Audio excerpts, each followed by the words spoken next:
اعوذ باللہ من الشیطان الرجیم بسم اللہ الرحمن الرحیم۔ درود و سلام محمد و آل محمد پر۔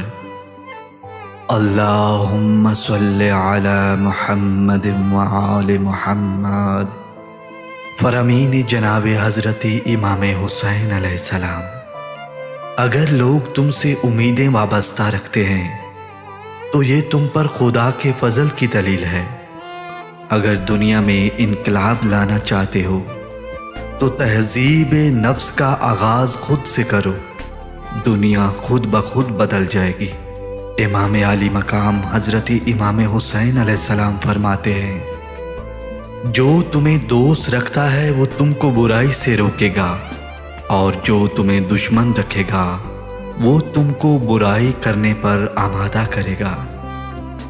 جس نے اپنی ماں کا پیر چوما گویا اس نے جنت کی چوکھٹ کو بوسہ دیا۔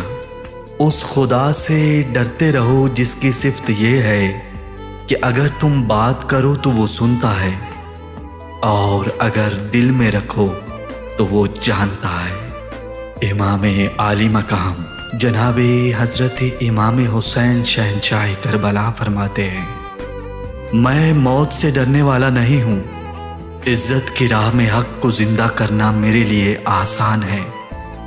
عزت کی راہ میں مرنا جادوئی زندگی ہے، اور ذلت کے ساتھ زندہ رہنا ایسی موت ہے جس کے ساتھ حیات نہیں ہے۔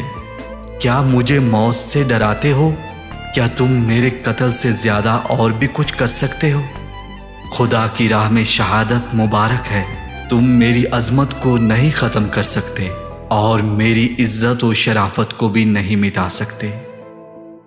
امام حسین علیہ السلام نے فرمایا، جس نے اللہ کو ناراض کر کے لوگوں کی خوشنودی طلب کی، اس بات میں کوئی شک نہیں کہ خدا اس سے اپنی نظریں پھیر لیتا ہے اور اسے لوگوں کے سپرد کر دیتا ہے۔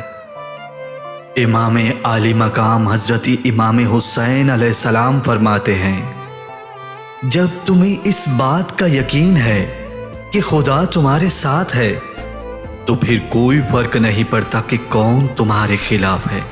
مشکلات سے مت گھبراؤ، کیونکہ مشکلات ہی دراصل انسان کو انسان بناتی ہیں۔ امام عالی مقام حضرت امام حسین علیہ السلام فرماتے ہیں، لوگوں کی عزت و ناموس کے بارے میں بدگوئی کرنے والے کو اپنے پاس نہ بیٹھاؤ اور نہ خود اس کے پاس بیٹھو۔ اے نیک لوگو، نیکیوں اور ثواب کے حصول کے لیے ایک دوسرے پر سبقت لے جانے کی کوشش کرو۔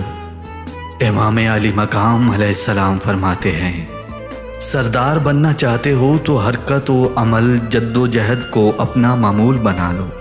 معاملے کی جو صورت ہو گئی ہے، تم دیکھ رہے ہو دنیا نے اپنا رنگ بدل دیا ہے، منہ پھیر لیا ہے، نیکی سے خالی ہو گئی، ذرا دیر باقی ہے، حقیر سی زندگی رہ گئی ہے، ہولناکی نے احاطہ کر لیا ہے۔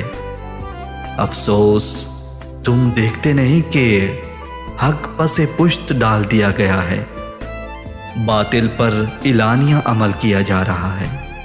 کوئی نہیں جو اس کا ہاتھ پکڑے، وقت آ گیا ہے کہ مومن حق کی راہ میں با قضاء الہی کی خواہش کرے، اور میں شہادت ہی کو موت چاہتا ہوں۔ ظالموں کے ساتھ زندہ رہنا بجائے خود جرم ہے۔